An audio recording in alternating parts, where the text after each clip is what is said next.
नमस्कार, आप देख रहे हैं क्रांति बुलेटिन और मैं हूं आपके साथ अंजलि। तो चलिए शुरुआत करते हैं आज की 5 बड़ी खबरों से।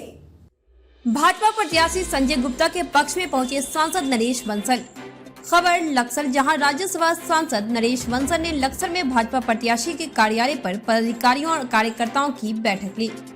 बैठक में उन्होंने विधानसभा चुनाव की तैयारियों की समीक्षा की और जरूरी दिशा निर्देश भी दिए।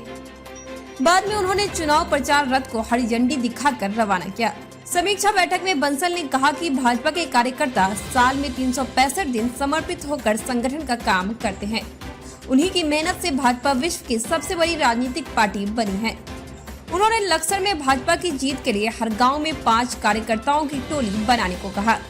सरकार बनने पर 500 रुपए में गैस सिलेंडर देने के कांग्रेस के वादे पर उन्होंने कहा कि भाजपा ने 8 करोड़ गृहिणियों को न केवल मुफ्त सिलेंडर दिए बल्कि कोरोना काल में उन्हें मुफ्त रिफिल भी कराया। विपक्षी दलों के पास वोट मांगने का कोई मुद्दा ही नहीं है। उन्होंने प्रदेश में 60 से अधिक सीटें जीतकर बहुमत से सरकार बनाने का दावा भी किया। भाजपा के प्रचार रथ को हरी झंडी दिखाकर देहात के लिए रवाना किया।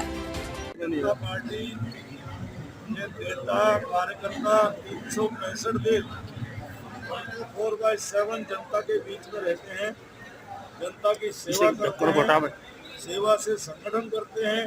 इसलिए जनता भी भरपूर आशीर्वाद और स्नेह भारतीय जनता पार्टी को देती है। पूरे प्रदेश में घूमकर मैं ये कह सकता हूँ कि भारतीय जनता पार्टी के साथ पूरा जनता का आशीर्वाद है, जन समर्थन है और हम अपना नारा अब की बार 60 बार इसको पूरा करेंगे। इस बार उत्तराखंड में किस चक्कर में कोई नहीं है, क्यों पड़े हो चक्कर में? कोई नहीं है टक्कर में, क्यों पड़े हो चक्कर में? हरिद्वार ग्रामीण में हरीश रावत ने बेटी अनुपमा के लिए मांगे वोट। लक्सर के फेरूपुर पहुंचे पूर्व मुख्यमंत्री हरीश रावत ने अपनी बेटी अनुपमा रावत के पक्ष में लोगों से वादा किया कि सत्ता में आने पर हरिद्वार ग्रामीण विधानसभा क्षेत्र में 2 बड़े सरकारी अस्पताल, 2 स्कूल, 2 स्टेडियम बनवाए जाएंगे। इसके अलावा सत्ता में आते ही पहले साल 100 यूनिट और दूसरे साल 200 यूनिट मुफ्त बिजली दी जाएगी। यह बात उन्होंने फेरूपुर स्थित कांग्रेस के चुनाव कार्यालय में आयोजित जनसभा में कही। उन्होंने कहा कि राज्य में मुख्यमंत्री रहते हुए सबसे अधिक कार्य उन्होंने हरिद्वार ग्रामीण विधानसभा क्षेत्र में कराए थे। उन्होंने जनता से अपनी बेटी अनुपमा रावत को प्रचंड बहुमत से जिताने की अपील की है। उन्होंने कहा कि वे ग्रामीण की जनता से प्यार करते हैं और उसी को देखते हुए अपनी बेटी अनुपमा रावत को उन्होंने यहां से चुनाव मैदान में उतारा है। हरीश रावत ने कहा कि अनुपमा का भविष्य अब आप सभी के हाथ में है।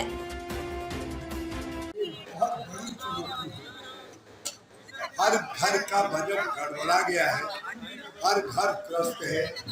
बेरोजगारी का आलम यह है, हर दूसरे घर में एक बेरोजगार लड़का लड़की है। महंगाई, बेरोजगारी, अंधाधुंध की खनन, कोरोना काल में लोगों को यूं मरने के लिए छोड़ दिया, कुंभ में टेस्टिंग का घोटाला किया, अब भ्रष्टाचार का राज्य में बोलबाला है, जनता की सुनी नहीं, गरीबों की पेंशन बंद कर दी। तो आज जनता के सामने अवसर है कि भाजपा की पेंशन को बहुत बढ़िया। आप पार्टी ने भाजपा को घेरा। आम आदमी पार्टी के प्राण कलियर प्रत्याशी इंजीनियर शादाब आलम ने इसी विधानसभा के भाजपा प्रत्याशी मुनीष सैनी के गधे तूले वाले बयान पर घेरते हुए कहा कि मुनीष सैनी अपने वोटरों को गधे तूले बताते हैं। ऐसे प्रत्याशी को कौन वोट देगा?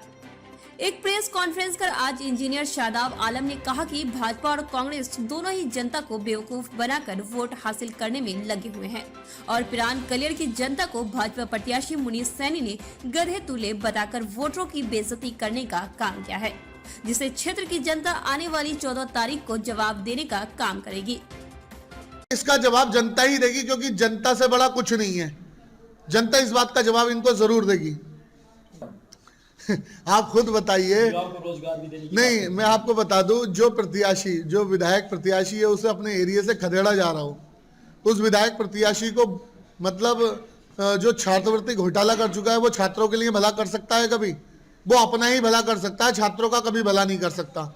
और ऐसे इंसान को तो लोगों को दरकिनार करना चाहिए और यहाँ की जनता को दरकिनार करना चाहिए। बहुत सारे घरों में मैंने सुना है कि उनको घरों से भगा दिया है, तो वाकई में मैं ऐसे लोगों की तारीफ करना चाहूंगा जो ऐसी जनता, जो इतने प्यारे जनता वाले लोग हैं, जो घरों से भगा रहे हैं ऐसे प्रत्याशियों को, वो बहुत अच्छी बात है, क्योंकि उन्हें पता होना चाहिए कि खाली घोषणाएं करने से क्या असर पड़ता है और काम करने से क्या असर पड़ता है। साथियों, जिस तरीके से पीरान कलियर विधायक प्रत्याशी जो बीजेपी से हैं, मुनीश सैनी, कल जो उन्होंने शर्मनाक बयान दिया है और इतना भद्दा बयान दिया है, वो बहुत निंदनीय है।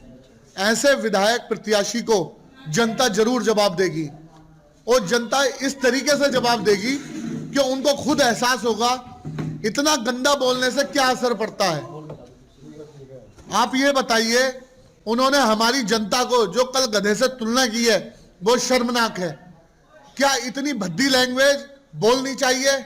जिस इंसान ने खुद घोटाला कर रखा हो, जिस इंसान ने खुद छात्रवृत्ति घोटाला कर रखा हो, जो इंसान खुद, जिसकी पूरी विधानसभा में बेइज्जती की जा रही हो, लोग बाग भगा रहे हो अपने क्षेत्र से, ऐसे इंसान को इतने अपशब्द बोलने के बाद अब यहाँ की जनता किस तरीके से गांव-गांव से भगाएगी वो उन्हें खुद एहसास हो जाएगा।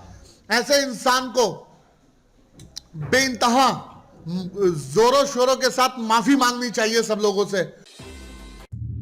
आसपा प्रत्याशी भी उतरे चुनाव मैदान में। देवभूमि उत्तराखंड में 2022 का चुनावी बिगुल बज चुका है। तमाम विधानसभाओं में प्रत्याशियों के पीछे एक बड़ी भीड़ जुटी हुई है।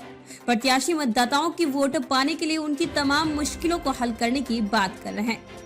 बात की जाए रुड़की के पीरान कलियर विधानसभा की, तो यह सीट पूरी तरह से हॉट सीट बन चुकी है, क्योंकि आम आदमी पार्टी, भाजपा, बसपा और कांग्रेस पार्टी के साथ आजाद समाज पार्टी का प्रत्याशी भी चुनावी मैदान में कूद पड़े हैं।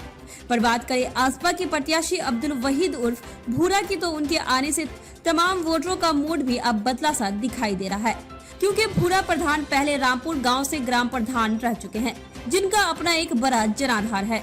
इसी को देखते हुए तमाम पार्टियों के प्रत्याशियों में एक बड़ी हलचल मची हुई है। पीरान कलियर विधानसभा में पिछले 2 बार के विधायक कांग्रेस के फुरकान अहमद रह चुके हैं, जिन पर आसपा प्रत्याशी भूरा का आरोप है कि फुरकान अहमद ने अपनी संपत्ति बढ़ाने का काम किया है, क्षेत्र को विकास से कोसों दूर रखा है। बहरहाल अब फैसला पब्लिक के हाथ में है कि वो अपने क्षेत्र का सुल्तान किसे चुनती है। समाज पार्टी हमारे डॉक्टर चंद्रशेखर ने किया, इतना किसी ने नहीं किया। दिल्ली के अंदर जिस वक्त एनआरसी का मुद्दा चल रहा था, एक डॉक्टर चंद्रशेखर जी सम्मान करते हैं। मैं आप सभी से क्या देना चाहता हूँ, मान ले जो मेरे पर इन्होंने विश्वास किया, उस चुनाव के साथ क्राइम कंट्रोल करना पुलिस के लिए बना चुनौती। एक ही दिन में कई शातिर गिरफ्तार कर पहुंचाए जेल। जनपद देहरादून में लगातार चुनावी माहौल अपनी चरम सीमा पर है। ऐसे में भी क्राइम करने वालों की भी कमी दिखाई नहीं दे रही है।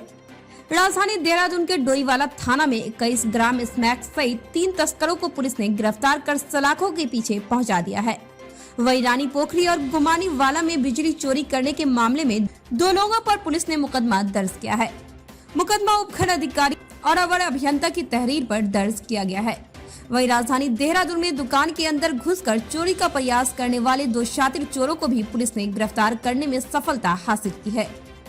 आगामी विधानसभा चुनाव के मद्देनजर इसी कड़ी में ऋषिकेश के IDPL चौक क्षेत्र में भी संदिग्ध पर पुलिस अपनी पैनी नजर बनाए हुए है।